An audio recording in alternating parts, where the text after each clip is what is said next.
This is an unofficial, fan-made audiobook. All original stories are owned by Wizards of the Coast. If you are enjoying these stories, please consider subscribing to my Patreon over at patreon.com/voxoraculum for some special patron-exclusive content. Thanks. On with the story. Quint. The Sun Empire explorers waited for Great Shaper Pashona in a room large enough to accommodate them and the dinosaurs who had survived their journey. Watley fed Pantlaza strips of dried meat, which the big raptor greedily swallowed, while Inti supervised the cleaning of armor and weapons. Gabarokti and Waiter engaged in a training dance with complicated footwork, grunting and striking each other with sticks. Quint examined the poncho that held Abuelo's spirit as he contemplated what he and Waiter had discussed earlier. He'd never worked at an archaeological site so far outside his own experience, and he felt unprepared despite his training. How many history texts at Strixhaven were written by members of the culture they described? Hadn't he himself been annoyed at some Loxodon depictions? When he'd found the lost city of Xantifar, a few archaeologists argued he shouldn't be permitted to work at the site, because he wasn't sufficiently neutral. Thankfully, they'd been overruled, but it was a tense time. Now, faced with one astonishing discovery after another, he wondered if Waiter was right. None of this was his story to tell. Though perhaps if he found more evidence of the Coin Empire. Nakanzel returned to the room, and all activity ceased. "The convocation begins," Nakanzel said. "Follow me." Packs were shouldered, weapons sheathed, and soon the Sun Empire contingent climbed endless stairs to the top of the building. They emerged in front of the huge golden door that had been visible from the shore when they first arrived. Quint wanted to examine it, but a sudden tension among his allies stopped him. "Vampires," Waiter spat. The other warriors mirrored her disgust, some reaching for weapons. Vampires? This must be the Legion of Dusk, from Torazon. Saheeli had mentioned them. A wizened merfolk entered from the opposite side of the room, her green skin mottled with brownish-pink spots, pink fins flaring out behind her like a cape. She wore jade armor like many of the River Heralds, but carried no visible weapons. A magic user, perhaps? "Great Shaper Pashona," Watley said, bowing deeply. "You honor us." "Warrior poet," Shaper Pashona replied, inclining her head. To Quint's surprise, she then stared at him. "Who are you, stranger?" "Quintorius Cand," Quint replied, tapping his forehead politely with his trunk. "Loxodon archaeologist. I'm visiting from Arcavios. That is, a place far from Ixalan." "Why are you here?" the Shaper asked. "To help the Sun Empire with some research," Quint replied. "But I'm also on my own quest for knowledge." "What do you intend to do with this knowledge?" Quint wondered if the Shaper could read minds. He glanced at Waiter, then said, "I'm not sure yet. Nothing bad." Shaper Pashona turned her attention to Watley. "And you, warrior poet, and your people? What are your intentions?" Watley gestured at the huge door. "We came seeking this portal. We believe it leads to..." She cast a suspicious look at the vampires. "A place of historical importance to the Sun Empire." Shaper Pashona followed Watley's gaze. "Who leads you?" she asked the Legion members. One of the armored vampires, carrying a lance, stepped forward. "Our business is none of your concern. You will release us at once." Inti, already tall, straightened and threw his shoulders back, looking twice as big. "These invaders should be imprisoned," he said. "Or killed," Gabarokti added. Watley, to Quint's surprise, nodded agreement. He'd never seen her look so bloodthirsty. "You are all invaders," Shaper Pashona said. "We helped you so that we could learn your purpose, but we can throw you back to the sea and let the spirits decide your fate." "You cannot stop our holy mission," the vampire leader insisted. If you kill us, Inti said, you declare war on the entire Sun Empire. Another vampire stepped forward, elegantly dressed, with a whip hanging from his belt. Torazon as well. Queen Meralda would be most displeased. The Kanzel's fins rippled.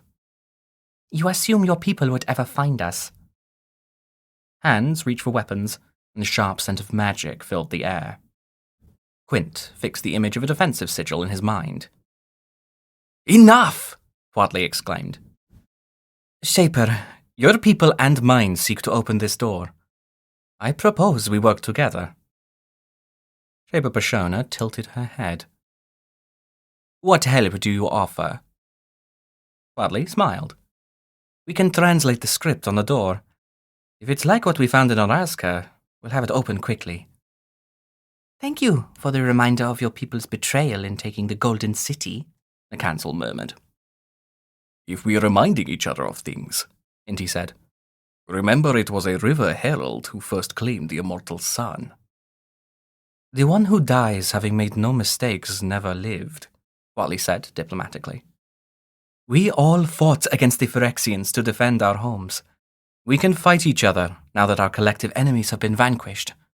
Or we can use this chance to build a more lasting peace between our people. To Quint's surprise, the second vampire spoke again. Queen Meralda might be open to such negotiations, depending on what we find. Shut your mouth, Bartolome, the other vampire snapped. I warned you. Very well, Shaper Pashona said, and the vampire fell silent. Warrior poet, you may proceed.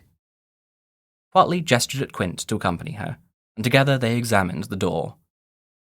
It didn't contain any removable tablets, and the glyphs looked slightly different.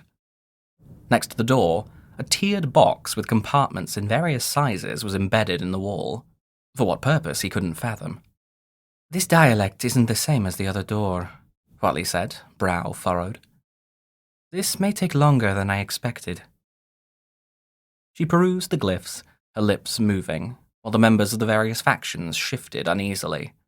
Pandlaza gave a soft trill and sat down to preen his feathers. Quint was about to search through his scrolls for a spell that might help, when he realized he had something potentially better. Or rather, someone. I'm going to summon a ghost, Quint said. Nobody panic. Please. Whiter snorted, and Quint grinned at her. He pulled the poncho from his pack, and once again cast the spell to summon Abuelo. He briefly feared the spirit had been lost in the fight against the huge walking mushroom, but to his relief the familiar pinkish glow of magic in the fabric resolved into the same teal form as before. Huatley took a step backward. Who is this? Abuelo, Quint replied. I'm hoping he knows how to open this door. Abuelo peered at the crowd, then up at the portal. Oh, you made it to Matzalantli, he exclaimed. How wonderful! We must get inside and warn the Oltec about the Maiko tyrant. How do we do that? Quint asked. It's quite simple, Abuelo said. Then his face scrunched in confusion. But I can't remember. Huatley gestured at the box next to the door. Does it involve this? Yes, it does, Abuelo exclaimed, beaming. How good! You figured it out. Huatley and Quint exchanged a bemused glance. What do we do with it? Huatley asked gently. Abuelo frowned. There is a key. I always forget. Abuelo kept it in her quipu, and I always stayed with her. Is this the quipu? Quint asked, producing the object he had found with Abuelo's poncho, a belt-like cord festooned with lengths of knotted string and beads. Yes, give it to me, Abuelo said. He shifted through the strings with surprisingly corporeal hands, muttering to himself until he found the one he wanted. Here, the golden door. Quint leaned closer, holding his breath as the echo's fingers slipped down the knots and beads. Open the drawer in the side, Abuelo said, gesturing at the box. Huatley did so, finding a collection of polished gemstones in different colors. "Where do they go?" Quatley asked, cupping them in her hand. "Green in the upper right and lower left corners," Abuela replied. "Yellow in the other corners, and also the 3 spaces above or below, and over one." Quatley did as she was ordered, Abuelo nodding and smiling. "Last, the Cosmium," he said. "The pink ones?" Quint asked. "Yes." Abuelo flickered like a candle's smoke, then moved away. "Pardon me. Sometimes Cosmium can affect echoes like me in strange ways." Quint filed that away for future knowledge. "So where did those go?" Abuelo flickered again, his mouth moving, but no words came out. Inti groaned. "We were so close," he said. "Now what?" Quatley examined the box, tilting her head. "I think I know this pattern." "Do you?" Quint asked. "What is it?" Quatley laughed softly. "It's a key." She placed the rest of the Cosmium beads in the center boxes, which formed a shape like a stylized serpent. As soon as the last bead was laid, the box glowed faintly, and the pinkish gleam spread to the door and its glyphs. Light burst through a crack at the seam of the now unsealed portal, which swung open with a rush of surprisingly cold, fresh air. Much as Quint wanted to rush in and savor the thrill of discovery, he let Watley lead the way, the other warriors flanking her. They stepped into a broad tunnel, bored wide enough to fit 12 people. The passage sloped sharply downward, and yet as Quint walked, he had the dizzying sense that everything around him was shifting, as it had when he planeswalked. He continued moving down, the way steep, but never steep enough to be impassable, until he reached a wide circle of stones like a well, easily the same diameter as the tunnel itself. Watley stopped at the rim of the well and gasped. Others quickly crowded around her to see. "This is impossible," Watley said. "Incredible," Inti added. "Unbelievable," Cabarocti murmured. Whiter simply blinked her one visible eye. They stood before a circle of sky dotted with clouds. Did the door lead back up to the surface? But no, they were deep under the earth, and the tunnels sloped downward. Shadows appeared at the edge of the opening. People craning their necks over the lip of the well, looking down at Watley and the others. "Find an impacal," one of them said, their tone more concerned than shocked. "Someone has opened the seal." Malcolm. With the elevator ropes cut, Malcolm had to fly down in stages from one level to the next. He sometimes carried breeches, while other times the goblin climbed down the rough walls, and they stopped to rest whenever they tired. The sickly green glow of fungus lit their way, along with their shoulder lamps, and they both continued to wear their crude masks for fear of breathing whatever spores had harmed their companions. They eventually found the elevator, damaged but mostly intact, perched atop a shelf of mushrooms, stretched halfway across the cenote like a macabre stage. They didn't find any corpses, or any sign of the fallen beyond the black bile the infected had retched onto the wooden platform. Still, the bottom of the shaft remained out of sight. Malcolm lost track of time, minutes seeping into hours. Somewhere far above, the sun rose and set. Down in the dark, only weariness and hunger and thirst marked the absence of usual daily routines. A dim light below them gradually brightened, until finally they reached the end of their seemingly endless descent. A tunnel to the left lit up, while the glow around them faded, as if they were being guided. Or herded. Breeches grumbled. "Bad shrooms!" "You said it, mate," Malcolm agreed. They followed the glow through rough-hewn tunnels, too regular and purposeful to be natural. The farther they walked, the more Malcolm's dread mounted. If this were a trap, how would they escape? The sky was so far above them, the sea so far away. The tunnel opened into a cavern large enough to contain an entire town, the ceiling so high that Malcolm could fly comfortably without hitting it. A fungal forest spread out before them, hauntingly beautiful, littered with crumbling ruins. Bioluminescent spores floated like tiny fireflies between mushrooms as tall as trees, their caps and stems every shade of green, from the palest sea foam to nearly black.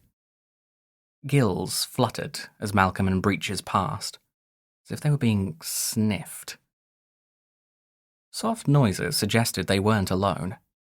The scuffing of footsteps, bodies brushing against the terrain, occasional murmurs. Perhaps survivors from downtown. But what if they were all infected? Malcolm's guts clenched in horror. They reached a clearing, the ground covered in connected, concentric circles, like the markings on his ally's skin. Malcolm stopped, wary of stepping on the lines, which resembled strands of a spider's web. He had no desire to be caught like a fly. A motley collection of people emerged from the forest. He didn't recognize them at first, covered as they were in fungus like the corpse that had started this investigation. Some flanked by walking mushrooms with arms and legs, like nightmarish children's dolls. One of the humans stepped forward, his movements stilted, eyes replaced by glowing button mushrooms. Xavier Saal, the mayor of downtown. Malcolm's hope of finding survivors vanished as soon as the man opened his mouth. "We welcome you to this place," Xavier said, tonelessly. "Who is we?" Malcolm asked. "We are the Myco-Tyrant." Xavier gestured behind him, and a giant figure was suddenly illuminated by dozens of glowing fungi. The Myco-Tyrant hung in a circular web of root-like strands, stretching from the floor to the ceiling. Its toad-like body was broad and green with purplish spots, gills like a collar around its neck. Large mushrooms sprouted from its back, smaller ones from its head. While it had no legs, 2 thick arms ended in vicious claws. Above a lipless, gaping maw filled with thorn-like teeth, beady eyes glowed green, staring down at Malcolm and Breeches with malevolent interest. "You are known to us, Malcolm Lee," Xavier said. "As is your quest, thanks to your former companions." "Are they here?" Malcolm asked, dreading the answer. "Yes," Xavier replied. "They have been incorporated into our colony, as have the ones who once resided in the place you call downtown." Malcolm cringed. "Incorporated? As in, We are one," all the humans said in eerie unison. Malcolm had seen trees felled by fungus, trunks rotted from the inside. Given what had happened to his people, the dinosaurs they fought, and what he now faced, he could only assume they were suffering a similar fate. He looked past Xavier, the Myco-Tyrant, wreathed in fungal light. "What is it you want?" Malcolm asked. "Gems? Money? Food?" The Myco-Tyrant emitted a cloud of spores like a silent laugh. Xavier's mouth stretched in a rictus that mirrored his puppet master's motion. "Everything." Amalia. The golden door, whose image had taunted Amalia for weeks, lay open before her. She couldn't help feeling thrilled, yet deeply unsettled by her foresight proving true again. With Kellen in tow, she followed the mass of people through a tunnel, emerging into the astonishing place she had also seen in her visions. A sprawling panorama spread before, above, and around her as she stepped through the portal. Vibrant grasslands stretched into the distance. Strange, long-necked, furry creatures roamed, and birds soared through the air, alone or in flocks. But instead of the land disappearing at the horizon, it curved upward. Amalia had the disconcerting sensation of being inside an enormous, inverse globe. At the center of it all, a strange sun hovered, so close Amalia imagined she could reach it if she possessed the power of flight. It illuminated half the land, while other parts fell into shadow, caused by the metal pieces rotating around it. A tail of more metal shards extended away from it, glittering a faint pink. This, too, she had foreseen, and she shivered at the thought of what future places she might be shown next. "This truly is incredible," Kellen said. "Is this what you were hoping to find?" Malia shrugged helplessly. "I don't know. I've never been here before." To their left, a pyramid rose several stories, with a large spiked disc at the top, similar to the ones in the Sun Empire. Shorter buildings were scattered around it, and people poured out of them. They wore ponchos and quipu, like the spirit the archaeologist had called Abuelo, and wielded pink-bladed weapons and staves with magic that sent rippling pulses through the air. Among their number, smaller creatures waddled about, their jointed bodies formed from various kinds of metal. Each had a single glowing eye in colors ranging from red to green to purple and beyond. Floating spirits joined them, some humanoid with recognizable features, others more like animals or half-formed wisps of teal fog. Malia squinted at the strange sun, black dots floating around it like birds. Some of these shifted into an arrow-shaped formation and approached. More warriors, riding on the backs of great bats that also wore armor, like the Sun Empire's flying dinosaurs. Something about the bats made her shudder, and, as if in response, the voice from her visions returned. "Come to me." It seemed louder now, stronger. Malia glanced at Vito. His lips stretched into a fanatical smile as he turned his gaze to the sky. Bartolome touched her arm, and Malia flinched. "Are you well?" he asked. "Just overwhelmed," she said. She had never lied so much in her life as she had on this journey. Kellen whistled as he noticed the approaching flyers. "I don't suppose you have any idea what's happening here." Malia grinned sheepishly. "I'm afraid not," she said. "I do hope we find out soon." "As long as they don't fling us into more quicksand," Kellen said. "I suppose we should consider this an improvement." One of the bat riders landed, and Bartolome shifted closer to the crowd gathering around her. Malia followed, Kellen beside her, wanting to know what was happening. The woman's dark hair was held in place by a crown-like band, her quipu and belt adorned with the same pinkish stones used in the weapons. One of the strange mechanical creatures followed her like a child. "I am called Anim Pakal," she said. "I command the 1,000 moons. Who are you all, and how have you opened this seal at Mazzalantli?" The spirit Abuelo drifted forward. "I helped them," he said.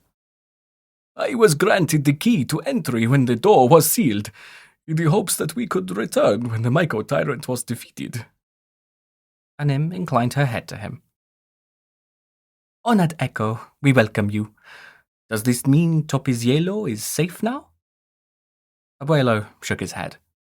"It is not, but neither is Otaclan and the rest of the core. The Myco tyrant has grown in power rather than fading. The plan to isolate and defeat it has failed." "Then why did you open the door?" Anim asked. "You have brought ruin to us."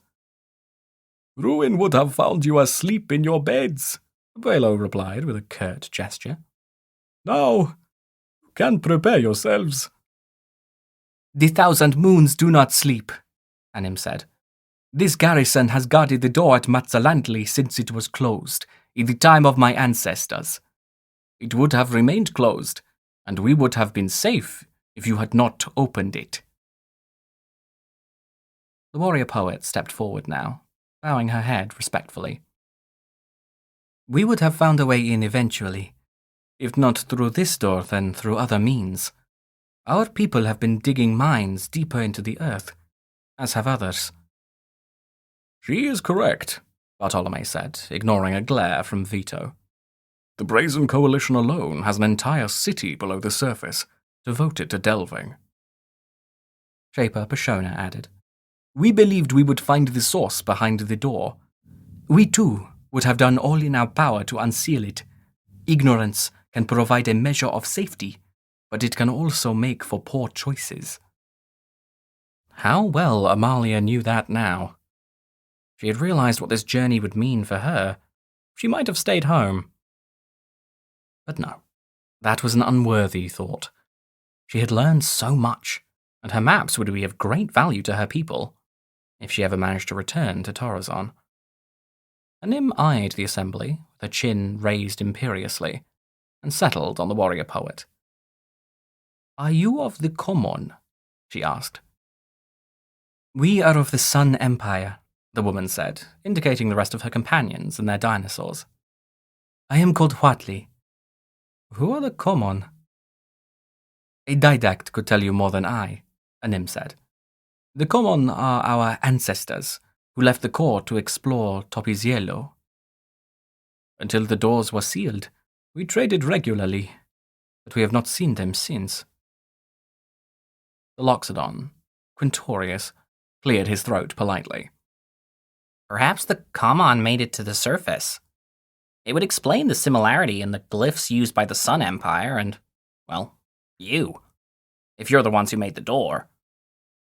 That interruption led to a more thorough round of introductions that included him and all the Sun Empire members, then the River Heralds. Malia struggled to pay attention as she considered the implications of their discussion. If the Sun Empire was descended from these people, what did that make this place inside the plain? Perhaps her own people had once walked these fields and hills, once soared through the skies on bats. It would explain why the search for their god had led them here. Anim looked up at more incoming backriders.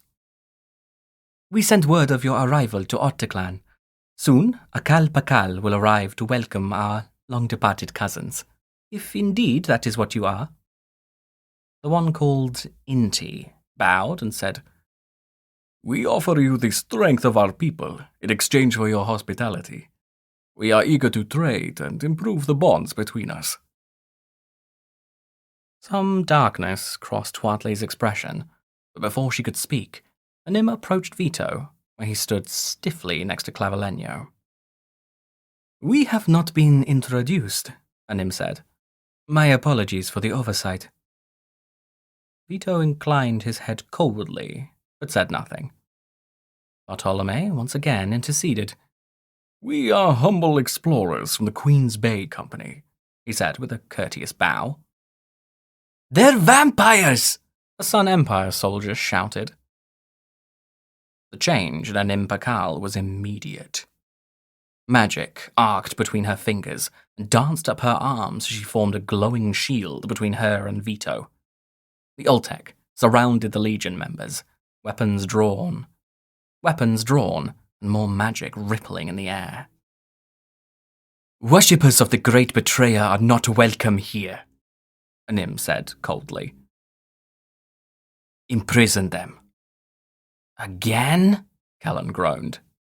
Malia echoed the sentiment, but if fighting the Malamet had been foolhardy, attacking the Ultec would be suicidal. Vito seemed about to protest. Then his eyes glazed over, and he grabbed Clavileño's arm. All proceeds according to his will, he said. Malia flinched, expecting the harsh whispers of Aclazots to echo in her mind once again. But she heard nothing. Perhaps that was a blessing. The shadows of the Bat Riders fell on the vampires as they were led away into the depths of the garrison, away from the light of the strange, shell-covered sun. Whiter. The Sun Empire contingent sat in a dining hall within the garrison, partaking of the delightful local food. After days of trail rations, Whiter indulged herself. One never knew when the next meal would come. Restraint was for fools. One of the Oltec approached Watley. "The steward has arrived. The Thousand Moons sent me to guide you." "We thank you," Watley replied, tossing the last of her food to Pantlaza and heading for the door. Inti and Caparocti flanked her, while the other warriors followed behind. Whiter waited for Quint to finish stuffing fruit into one of his many pockets before escorting him out. Akal Pakal, Oltec's steward, awaited them in a vibrantly painted building adorned with a sun emblem on the roof.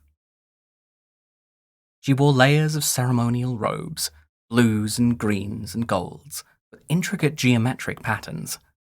Large gold discs hung from her neck, and a tall headpiece engraved with glyphs adorned her head. Whiter couldn't imagine carrying that much weight around, but perhaps it was no more onerous than her own helmet and armor had been. "Be welcome," Steward Akal said, her voice warm and husky with age. I have heard some of your story from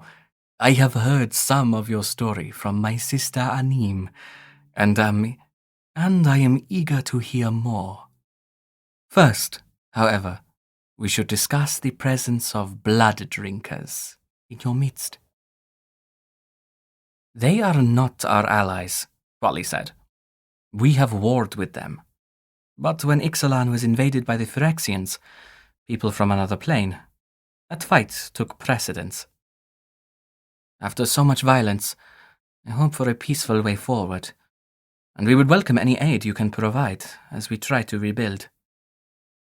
"Or," Inti interjected, "you could help us get rid of the vampires, now." "Inti, we discussed this," Watley said, her tone affectionate but exasperated. "And the Emperor discussed it with us," Caparocti added. "Torazon has been weakened by the invasion and by infighting. The living oppose their vampiric overlords more than ever. The Brazen Coalition harries them when it's lucrative. The orcs of the western coast have never been friendly. Now is the perfect time to strike." "Better that we work together to care for our lands and rebuild what was lost," Watley said, "rather than dying on foreign shores." "Better that we press our advantage before death comes to us," Inti countered. Whiter had heard enough of the same talk when she fought into Kartli during the war. Stay in one place and set up blockades, or stay mobile and be harder to target. Retreat and retrench, or push ahead to drive the enemy out. Keep supply lines open and risk quick death, or let them collapse and risk starvation. Some commanders were more careful than others, some more thirsty for glory and power. The latter, she had found, were eager to spend the coin of other warriors' lives from the safety of their well-stocked bunkers. Common soldiers suffered in the aftermath of the war, too, despite their sacrifices.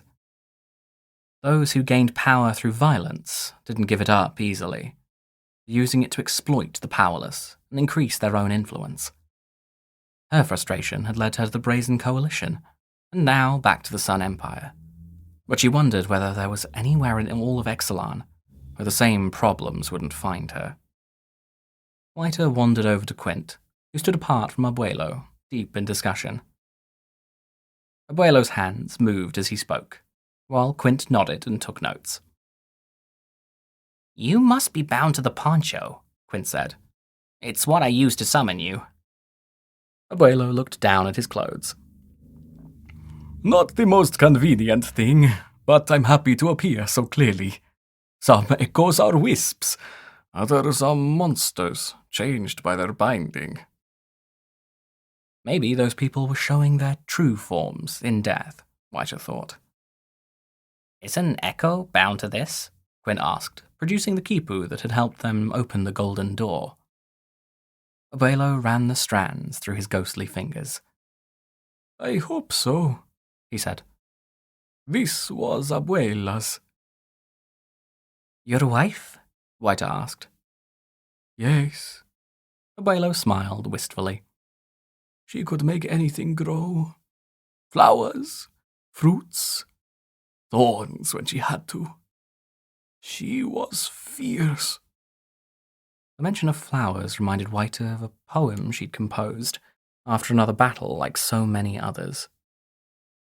We could not save the blooms, trampled to mud by our boots, so we planted blood-fed seeds in the open mouths of our wounds, hoping golden flowers of death would grow from our shallow graves.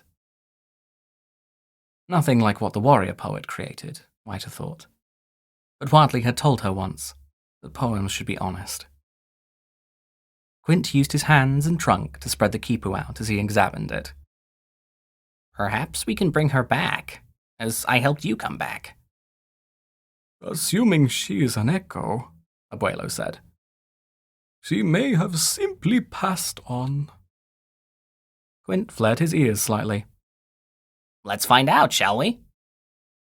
Whiter drifted away again, like a petal on the wind, staring at the peaceful landscape with grief filling her chest. She carried her own ghosts with her, different kind of echoes. A glance told her the steward and her people were still deep in discussion. Would they forge an alliance? Would it lead to the war the Emperor wanted? If it did, what seeds would Whiter plant? Malcolm. The fungus-infested residents of downtown surrounded Malcolm, not moving, not even breathing. Those who still had eyes stared at him, and those who didn't pointed to empty sockets or pale button mushrooms in his direction. All dead.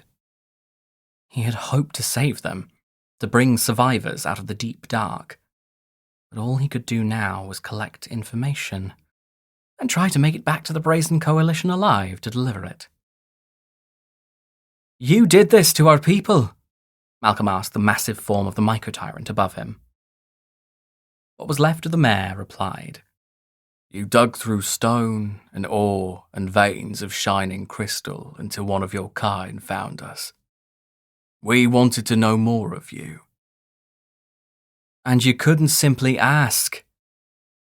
To join is to ask, and to know."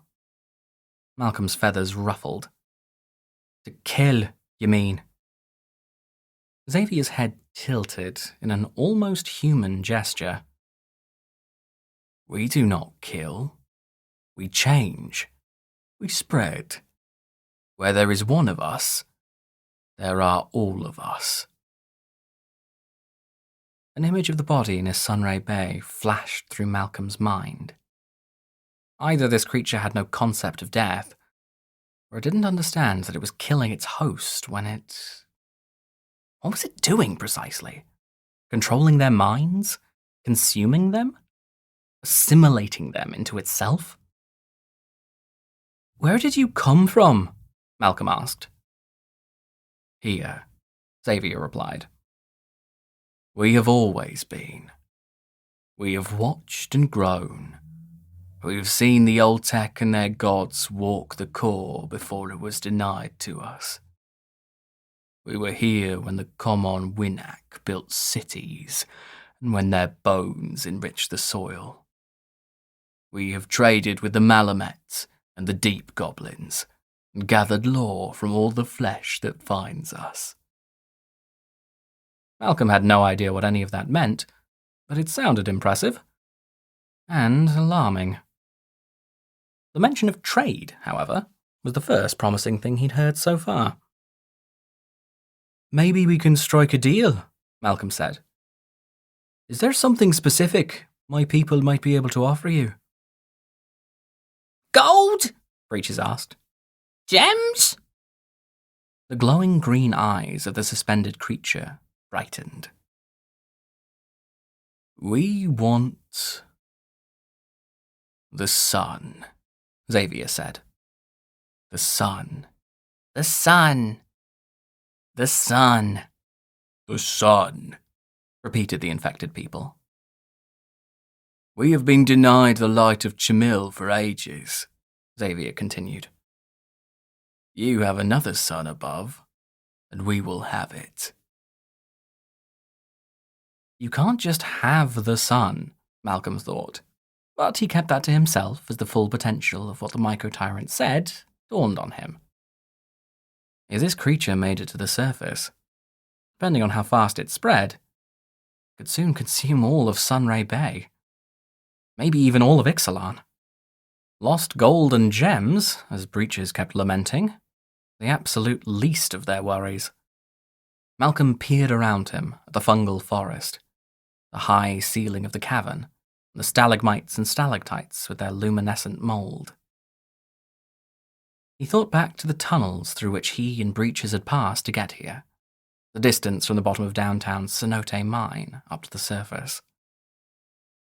How could he and Breaches possibly escape this place alive? Amalia. The Oltec didn't have prisons like the ones in Torrazon, which Amalia had heard were vile, dank places filled with death and disease. They had temporary detention rooms, according to the guard who begrudgingly answered Bartolome's questions. People weren't jailed as punishment. The concept seemed to appall the man. Even so, Legion vampires and their few remaining servants were locked up in empty rooms, weapons confiscated, and left to await their fates. Bartolome arranged for him, Amalia, and Kellen to be together. He paced. Amalia sat on the floor, and Kellen stared out the small window, occasionally glancing back with a troubled expression. Amalia's map hadn't been taken, so she used her blood magic to explore the immediate area by filling it in on the page. From the room next to them, Vito's voice rose. The time of our salvation is at hand.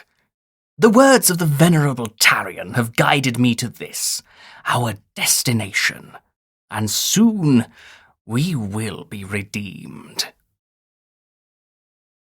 Muffled sounds of approval followed. Bartolome shook his head in dismay and continued to walk, back and forth, hands clenched behind him.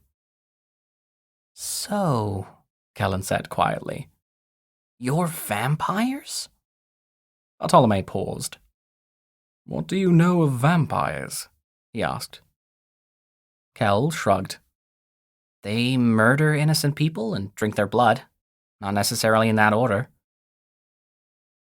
That's not what our church preaches, Malia said, righteous indignation swelling inside her. We only feed from criminals, evil people, and we use the power of blood to help others. Who decides who's a criminal? Kellen asked, gesturing at the room. Right now, we're criminals. Justice will be served, Amalia said, but her conviction wavered. She had never considered that the people consigned to prison in Torrazon might be innocent. The church would never allow it. Would they? Vito roared. Ours is the promise of eternity, baptized in blood and sanctified by Aklazots, who waits for us here, behind these doors. Bartolome sighed. Some of us are not entirely committed to the morals espoused by the church. Malia knew he wasn't only referring to Vito. She'd heard the whispers of Vona de Yedo and other heretics, but perhaps they were not who Bartolome meant. You said you came here through a magical doorway, Malia said, eager for a new subject. Why would you leave your home? Kellen looked back out the window. I'm searching for my father, he said. What happened to him? Bartolome asked. I don't know, Kellen said. What will you do when you find him? Amalia asked. That depends, Kellen mused. I've never met him, truth be told. Why do you want to find him, then? Bartolome asked, curious. A gold spark flashed in Kellen's brown eyes. I need to know more about myself, about who I am. Amalia understood that sentiment all too well. I suspect, Bartolome said, laying a hand on Kellen's shoulder, that whether you find your father or not, you'll know yourself quite well by the end of your quest. You may be right, Kel chuckled. I already know I'm tired of being rescued and imprisoned. Bartolome pointed his chin at Amalia. Her magic could get us out at any time. But where would we go? We're surrounded by enemies. The surface is well above us. He was right. She could use her magic to rewrite the map as she had before. But then what? Behold, Vito said, the power of Aclazots. The light slanting through the window softened and faded, replaced by a tendril of mist. Amalia stood and peered outside. Magical fog covered the building, so thick her hand would disappear if she thrust it through the opening. Her people could do this, did so frequently in battle. But why now? In another room, a stifled scream died with a gurgle. Furtive begging met with a sickening thud. When the scent of blood reached her, Amalia feared the worst. The Legion soldiers had not fed enough since the descent began, and their human servants had dwindled between the desert and the Malamet. The usual rules and traditions might not bind those who were already prepared to commit atrocities in the name of God. Vito's voice again filled the silence. Follow me, children of shadow. Now we reclaim our power. The sound of splintering wood punctuated his words. Where were the guards? Swallowed by the mist? Amalia positioned herself in front of Kel, who protested and moved to her side. Bartolome stood between both of them and the door. Amalia, Bartolome said, if something happens to me, you must return to Queen Meralda. Tell her everything. He glanced at her over his shoulder. Promise me. I swear it, Amalia said. Her voice raw. The door was torn from its place and thrown aside. Clavileño glared at Bartolome and stepped aside to allow Vito entry. A crimson handprint was smeared down the front of his armor, eyes blazing. With religious fervor or thirst, Amalia didn't know. Aclazots demands a sacrifice, Vito said, his mild tone at odds with his expression and the blood staining his mouth. He has had enough sacrifices, Bartolome retorted. The blood of the outsider will suffice, Vito continued, looking past Bartolome to Kellen. We will take him to Aclazots, who will reward us with untold power and bring darkness to this sheltered place once more. Bartolome's gaze flicked to Kellen and settled on Amalia. His expression changed, a widening of eyes, a firming of the jaw. Escape, he mouthed at her. They were impossibly far from Torrazon, surrounded by Oltec warriors. But perhaps after this, she and the strangers shared a common enemy. Amalia hovered her quill over the map. With a stroke, she could set them free. Bartolome leapt at Vito, hands curled into claws, fangs bared. They grappled, blocking the doorway so Clavileño and the other soldiers couldn't intervene. Next to Amalia, Kellen pulled his wooden hilts from his belt. Gold light burst from them and formed a pair of shimmering swords. Vito locked an arm around Bartolome's head and twisted, the terrible snap echoing in the small room. He let the body fall and stared down at it with undisguised contempt. Amalia stifled a sob as she steadied her shaking hand. She lowered the quill, swiped it delicately at the edge of the building on the map, erasing the line. The wall behind her vanished, Mist rolled in, swallowing everyone in the room. Kellen was only visible thanks to his swords. "Run!" Amalia said, grabbing Kellen's arm. The light of his weapons vanished as they fled, disappearing into the gloom, fear dogging their heels like a paladin's mastiff.